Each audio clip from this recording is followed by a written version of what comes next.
Hi friends, எல்லோருக்கும் வணக்கம். Welcome back to mom 60. இன்றைக்கி வந்து ஒரு வீணாக போன ஒரு பொருளை எப்படி நல்லா அதை சாப்பிட்ற மாதிரி மாற்றலாம் பார்க்கலாம்.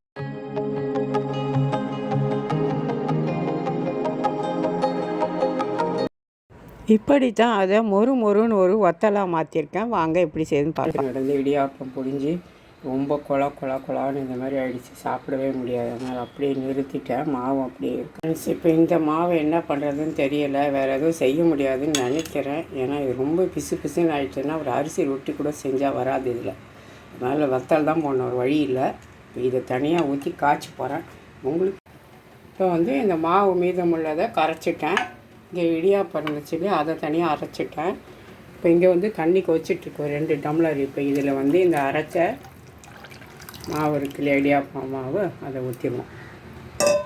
ஊற்றிட்டு மொத்தமாக ஒரு 2 டம்ளருக்கு தண்ணி ஊற்றி அதை கரைச்ச மாவை, எல்லாம் டபுள் வேலை தான், வேறு வழி கிடையாது, செஞ்சு தான் ஆகணும். அப்படியே துழவி விடுவோம். இது கொஞ்சம் நல்லா வெந்த பிறகு நம்ம பார்ப்போம். இதுவே தண்ணி அதிகமாக எனக்கு தெரியலை, இன்னும் கொதிக்கலை. தண்ணி நிறையா விட்டு கரைச்சோம்ல, அதனால் பெருங்காயமும் கொஞ்சமாக சேர்த்து விட்டு கொதித்து வெந்து வந்தால் போதும். நம்ம அதுக்கப்புறம் அதையும் சேர்த்து என்ன பண்ணலாம். இது என்னோடய ஓன் ஐடியா தான். சில சமயம் நான் செய்திருக்கேன் அந்த மாதிரி ஏற்கனவே கூட. அது கொஞ்சம் வேறு மாதிரி பண்ணேன். இன்றைக்கி அதை கொஞ்சம் யோசனை பண்ணி பண்ணுறேன், பார்ப்பேன் எப்படி வரும்.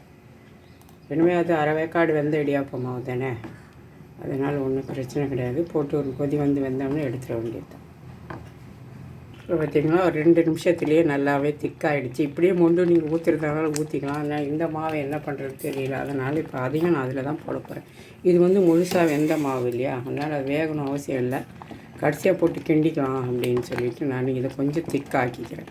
இல்லைன்னா இது மட்டும் ஒன்றா நீங்கள் இப்படியே எடுத்து கூட ஊற்றிக்கலாம், நல்லாயிருக்கும். சீரகம் கொஞ்சம் போட்டுட்டு எல்லாமே சேர்த்துட்டோம், உப்பு போட்டோம்.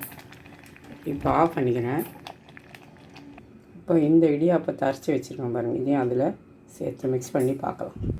இப்போ பாருங்கள் ஃப்ரெண்ட்ஸ், இது அதுவும் இல்லாத இதுவும் இல்லாத ஒரு மார்க்கமாக இருக்குது. கொஞ்சம் கட்டி அப்படியே தட்டி விட்டேன்னா இடியாப்பம் வந்து நல்லா வெந்து போச்சு இல்லையா.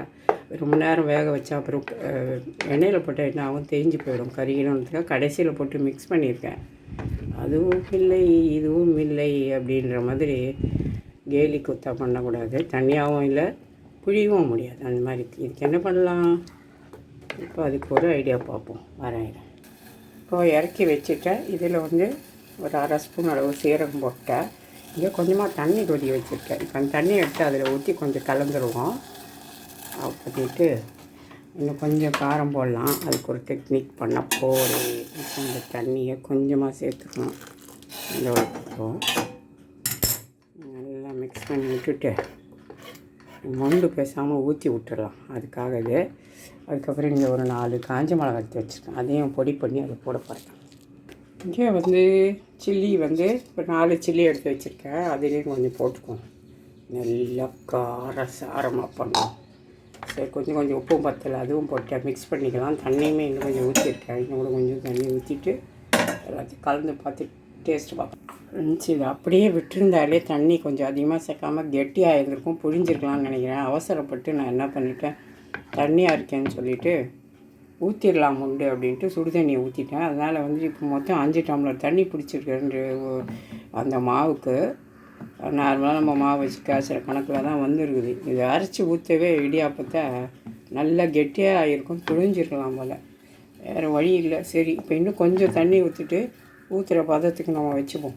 5-6 டம்ளர் கூட தேவைப்பட்டுருக்குது. இப்போ இன்னும் கொஞ்சம் சுடு தண்ணி கொதிக்க வச்சுருக்காங்க, அதையுமே இது உள்ளே சேர்த்து விட்டுறது. என்னென்ன ஆகட்டும், அவ்வளோதான். மிக்ஸ் பண்ணிவிட்டு ஃபேன் காற்றுல கொண்டு போய் ஆற விட்டுட்டு வெட்டி ஆகிட்டே தான் இருக்கும் போல். இது அரிசி மாவில் இவரே வச்சுருந்தா கூட அதை அப்படியே கொஞ்சமாக புழிஞ்சு விட்டுருக்கோம். இப்போ திரும்ப சில்லி ஃப்ளாக்ஸு, உப்பு சரியில்லை, எல்லாமே போட்டாச்சு. எடுத்து வச்சிடலாம், ஆறட்டும். இப்போ வந்து கரண்டியில் முண்டு ஊற்றி காய வச்சு எடுத்துகிட்டு வந்து வச்சுருக்கேன். இன்னும் நாளைக்கு காய வச்சுட்டு எடுத்து பார்க்கலாம். இப்போ வந்து நல்லா 2 நாள் வெயிலில் காய வச்சு எடுத்துகிட்டு வந்தாச்சு. நல்லா உடையுது பாருங்கள், இந்த மாதிரி தான் காய வைக்கணும். அப்போ தான் நல்லா பொரிஞ்சு வரும். இப்போ எண்ணெயை நல்லா காய விட்டுட்டு நம்ம வந்து போட்டு பார்க்கலாம் எப்படி வருது அப்படின்னு. ஏற்கனவே போன வீடியோவில் சொல்லியிருப்பேன், இடியாப்ப மாவில் வத்தல் போட்டிருக்கேன், எப்படி வருது பார்க்கலான்னு. அதுதான் இப்போ இந்த வீடியோவில் காமிச்சிட்ருக்கேன் நான். அது தொடர்ந்து பார்த்திங்கன்னா தான் தெரியும். இப்போ பாருங்கள் நல்லா புசு புசுன்னு அழகாக வருது. போடும்போதே நல்லா அந்த காஞ்ச மிளகாய் எல்லாமே வந்து போட்டிருக்கோம் இல்லையா, கலர்ஃபுல்லாகவும் இருக்குது, சூப்பராக இருக்குது. இப்போ கையில் எடுத்து நம்ம உடச்சி பார்க்கலாம். இங்கே பாருங்கள் அவ்வளோ அப்படி இது மாதிரி இருக்குது, சாஃப்டாக பொலன்னு அப்படியே கொட்டுது. அவ்வளோ நல்லாயிருக்கு கிறிஸ்பியாக. இந்த மாதிரி நீங்களும் வந்து ஏதாவது மிஸ்டேக் பண்ணிட்டு இருந்தீங்கன்னா அதை கொஞ்சம் யோசனை பண்ணி இந்த மாதிரி செஞ்சு பாருங்கள். தூக்கி வெளியே போடாமல் ஒரு யூஸ்ஃபுல்லான ஒரு சாப்பிடறதுக்கு நல்ல டேஸ்ட்டாக கூட இருக்குது. அப்படி இப்படிலாம் இல்லை, ரொம்பவே நல்லாயிருக்கும் மொறுமொறுன்னு.